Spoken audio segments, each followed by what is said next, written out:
दोस्तों नमस्कार।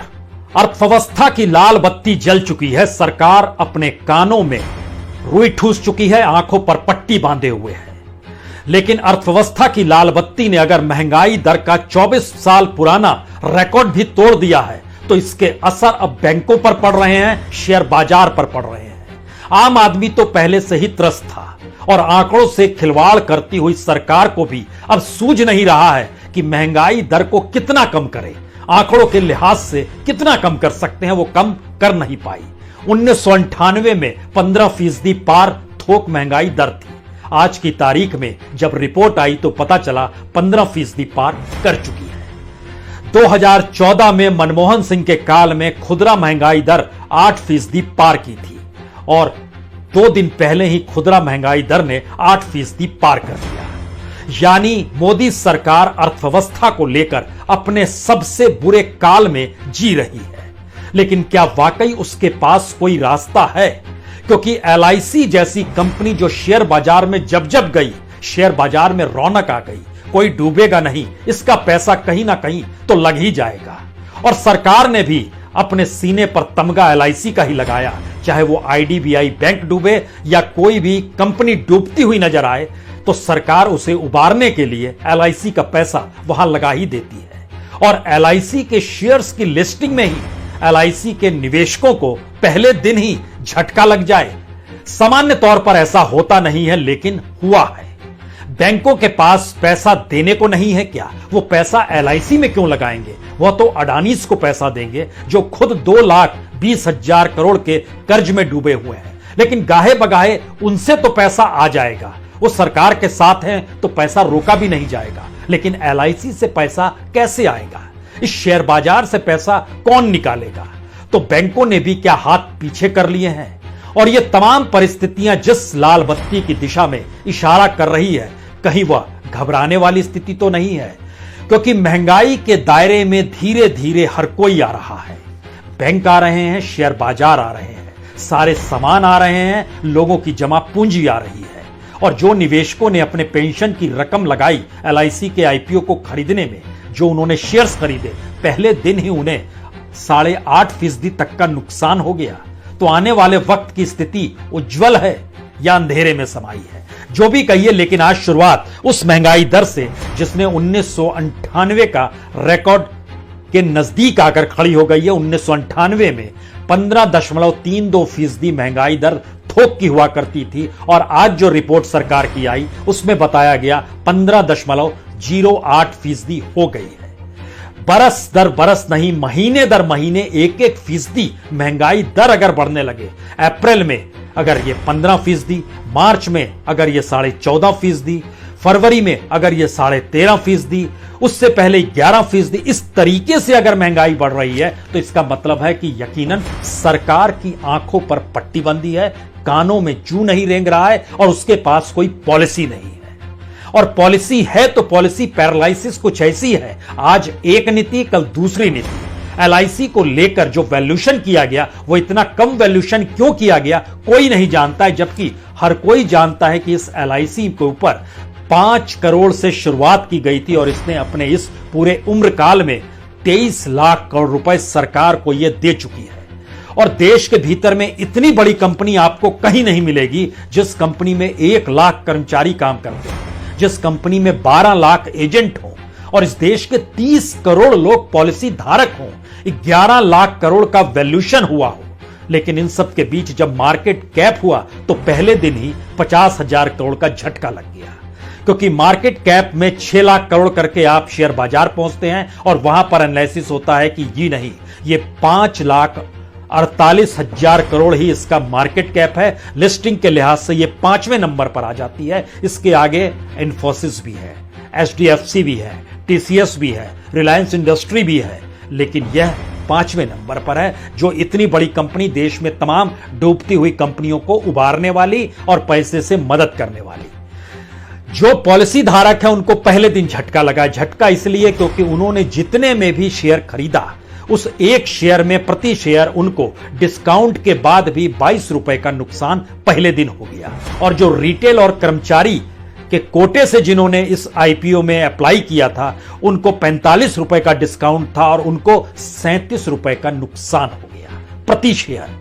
और प्रति शेयर के हिसाब से चीजें नहीं बिकती है, 15 शेयर्स के लॉट के हिसाब से बिकती थी और खरीदी जाती है, यानी 15 पॉलिसी धारकों को 330 रुपए का नुकसान सीधे सीधे और जो रिटेल और कर्मचारी थे उनको 555 रुपए का नुकसान सीधे सीधे।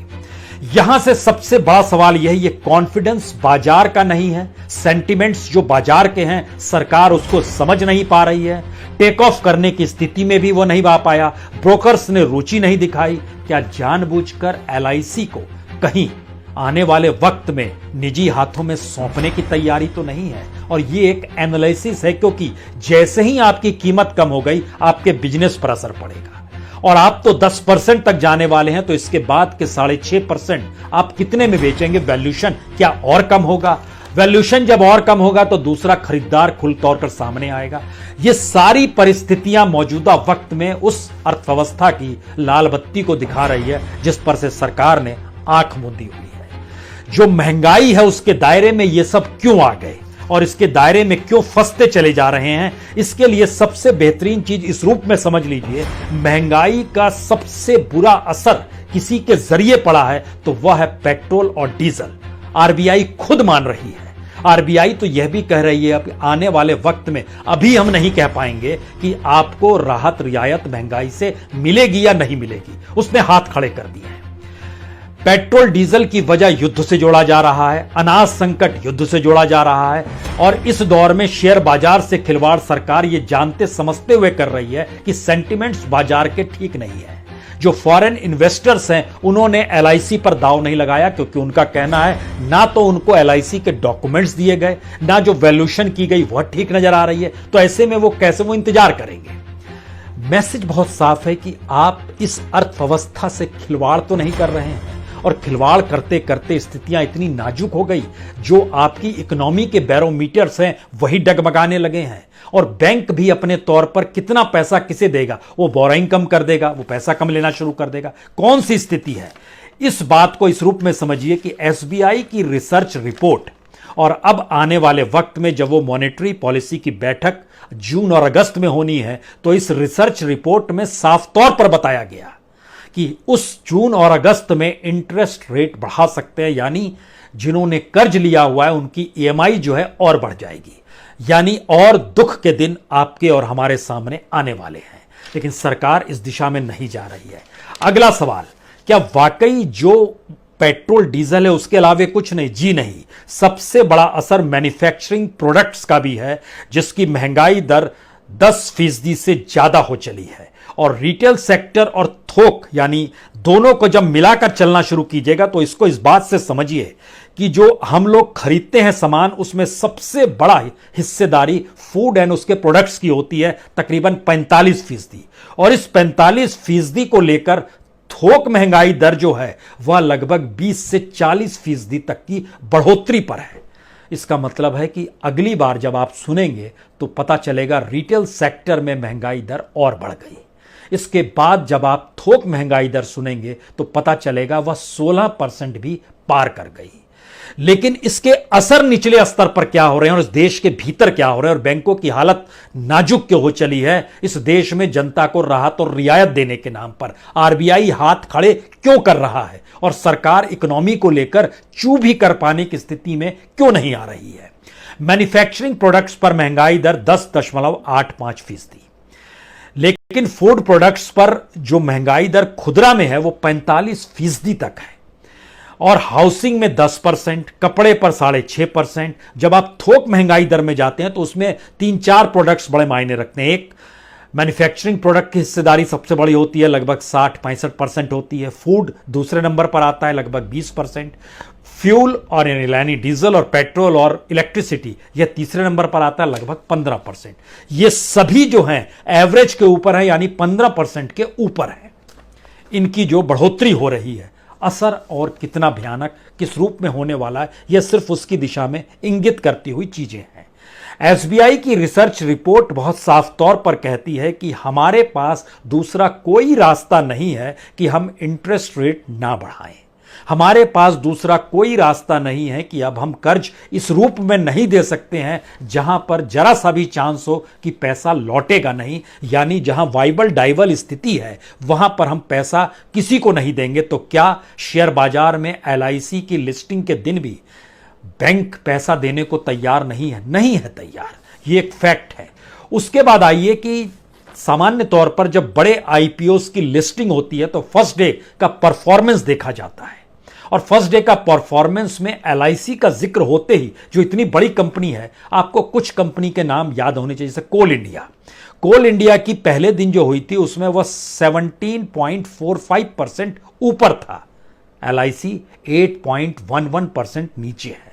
रिलायंस पावर जब पहली बार आईपीओ लेकर आया और लिस्टिंग जब जिस दिन फर्स्ट डे हुई उसकी 21.73% ऊपर थी, एलआईसी नीचे है। ऐसा नहीं है बाकी लोग नीचे नहीं होते हैं, लेकिन वो कौन सी कंपनियां हैं जो बड़ी बड़ी लिस्टिंग हुई है उसमें ध्यान दीजिए, दो कंपनियों के नाम जहन में आएंगे। Central insurance corporation of India, इसकी जो लिस्टिंग हुई थी वह 6.80 माइनस थी, लेकिन इससे भी बुरी हालत में एलआईसी है।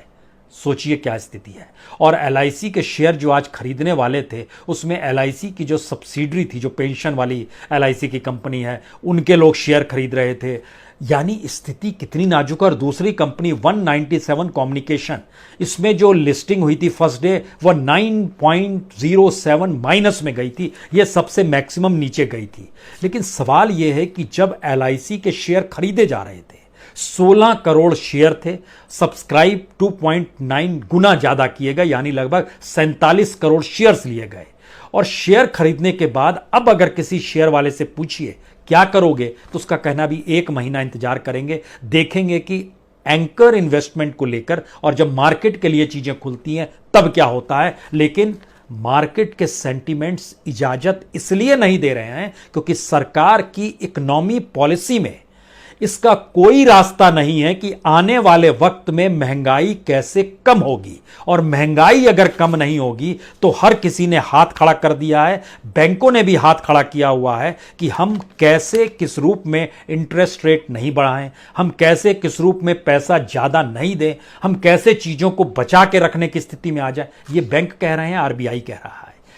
आखिरी सवाल जो शायद सबसे बड़ा सवाल है, जब सेंटिमेंट इस देश के भीतर में इकोनॉमी को संभाले हुए शेयर बाजार के बैरोमीटर सरीखी चीजों के सरकार से हटकर हो, जब बैंक के सेंटिमेंट सरकार की इकोनॉमिक पॉलिसी से उलट दिशा में जा रहे हों, ये कहते हुए कि सरकार अभी भी इन चीजों पर कार्रवाई नहीं कर रही है, इसलिए चीजें हाथ से निकल रही है। और इन सब के बीच जो इस देश के भीतर का जो एक आम तबका है, महंगाई को लेकर वह जब दो चार होता है तो उसके सामने कुछ ऐसे मुद्दों को रखा जाता है जिससे उसकी भावनाओं में उफान आ जाए। वो कोई भी मुद्दा हो सकता है, वो आस्था का मुद्दा हो सकता है, वो संस्कृति से जुड़ा मुद्दा हो सकता है, लेकिन रोजी रोटी, प्रोडक्शन, बाजार, उपलब्धि, इस देश की इकोनॉमी, इससे जुड़े हुए मुद्दों को लेकर आप ध्यान दीजिए इस दौर में चर्चा हो ही नहीं रही है। और जब ये चर्चा बंद हो गई है तो 6 चीजों पर सीधा असर अब नजर आ रहा है। पहला असर आम लोगों पर, जिनके सामने महंगाई बू बाय खड़ी है कि अब तुम्हारे पास कोई राहत और रियायत नहीं है। दूसरी स्थिति बैंकों की, महंगाई दर बैंकों से मिलने वाले इंटरेस्ट रेट से कहीं ज्यादा है। तो तीसरी स्थिति में आपके पास रखा हुआ धन धीरे धीरे कम होता जा रहा है, चाहे वो बैंक में रखिए चाहे घर में रखिए, उस पे इंटरेस्ट जो बैंक से आपको मिल रहा है, चाहे वो करंट में मिले, चाहे वो सेविंग में मिले, चाहे एफडी में मिले। और इन सब के साथ साथ जो अगर आप इक्विटी में जा रहे हैं, म्यूचुअल फंड में जा रहे हैं, और वहां पर भी अगर शेयर मार्केट के सेंटिमेंट्स उसके अनुकूल नहीं है, तो इन सारी परिस्थितियों से निकलकर एक हिस्सा, सबसे बड़ा सवाल आता है, इस देश में जो पैसा भी जिसके पास है वो क्या करेगा, उस पैसे को कहां लगाएगा जिससे उस पैसे की कीमत आने वाले 1 साल तक बनी रह जाए। रास्ता बंद हो गया, नहीं है रास्ता। दूसरी परिस्थिति, अगर पैसे वाले के पास अपने पैसे की रकम को, उस कीमत को बरकरार रखने की परिस्थिति में नहीं है, तो बचा क्या? सोना, जमीन, घर, दुकान, क्या बचा? ये सारी चीजें इस दौर में जो इकोनॉमी है उसमें नेगेटिव में जा रही है। तो आप क्या करेंगे? यानी भारत में लाल बत्ती जो इकोनॉमी को लेकर जल रही है, उसने बड़ी साफ तौर पर 3-4 बातों को चिताते हुए कह दिया है। जिनके पास पैसा है वह रास्ता समझें कि उनका रास्ता अगर दूसरी करेंसी में खुद को तब्दील करने का है तो कर ले, यानी यह रास्ता मल्टीनेशनल के रास्ते जाता है, पैसे वालों के लिए। इसीलिए इस दौर में जो भारत के बिलियनियर्स थे वह इस देश को छोड़ते चले गए। यह पहली राय है। दूसरी राय, जो तबका इस देश के भीतर सोच रहा है कि उसको रोजगार मिल जाएगा, तो रोजगार मिलेगा कैसे? क्योंकि जहां भी रोजगार मिलता है वहां पर कुछ प्रोडक्शन होता है। अगर वो सर्विस सेक्टर में नहीं है तो प्रोडक्शन वाली जगह पर की कोई डिमांड नहीं हो रही है, लोगों के पास खरीदने का पैसा नहीं है। और यहां हालत आ गई कि जो पेंशन का पैसा भी इस दौर में निकाला जा रहा था, वह भी इस बाजार ने उसको भी ऑब्जर्व कर लिया है, यानी खत्म कर दिया है। और तीसरी स्थिति इस देश में आम लोगों से जुड़ी हुई है, जनता से जुड़ी हुई है, इस देश के सामान्य नागरिकों से जुड़ी हुई है। इस देश का रिजर्व बैंक, जिसका काम ही है इन्फ्लेशन को रोकना, महंगाई दर को नीचे लाना, वह जब दोनों हाथों को खड़ा करके यह कहे हमारे पास कोई रास्ता नहीं है, महंगाई कम कैसे होगी, और हम कोई उम्मीद भी नहीं बांधते हैं, इसके उलट आने वाले वक्त में हमारी जब भी मीटिंग होगी जो जून और अगस्त के महीने में होगी, हम आप पर कुछ और बोझ लादने को तैयार हैं, तब इन 3 रास्तों से निकलकर आप सरकार की तरफ देखेंगे कि सरकार क्या कहती है। सरकार ने चुप्पी थाम ली है और सरकार ने उन मुद्दों को उभारना शुरू कर दिया है जिन मुद्दों के आसरे इस देश के भीतर में शोर तो मचता रहे लेकिन पेट खाली ही रह जाए। इस परिस्थिति में भारत की अर्थव्यवस्था में जलती हुई लाल बत्ती किसे दिखाई दे रही है और क्यों दिखाई नहीं दे रही है, यह सवाल क्या वाकई कहीं कोई पूछेगा? या यह सवाल आने वाले वक्त में शेयर बाजार, bank, RBI, government, economic policy, monetary aspects और इस देश में आरबीआई की मीटिंगों पर ही निर्भर रहेगी? और महंगाई भारत के भीतर में अपने पड़ोसियों की तुलना में ऐसा नहीं है कि कम है। अगर रुपए की मूल्य डॉलर के मुकाबले देखें और भारत की जो ट्रिलियन की इकोनॉमी है उसके मापक देखें और भारत की बढ़ती हुई जनसंख्या के गरीबी के दायरे को देखें, तो आपको जानकर हैरत आ जाएगी, भारत का सबसे गरीब तबके के जनसंख्या के भीतर पाकिस्तान समा जाएगा, श्रीलंका समा जाएगा, बांग्लादेश समा जाएगा, नेपाल समा जाएगा, मालदीव समा जाएगा और अफगानिस्तान भी समा जाएगा। उन सारी जनसंख्या को जोड़ दीजिए, उतनी बड़ी तादाद में इस देश में 5 किलो अनाज और गरीबी की रेखा से नीचे की परिस्थितियों में जीता हुआ हिंदुस्तान है। और हम तो आपसे बात शेयर बाजार की करने निकल पड़े थे, बैंकों की करने निकले थे। यह तो एक चंद क्लास की जरूरत है। उस चंद क्लास के सामने पहली बार इकोनॉमी की रेड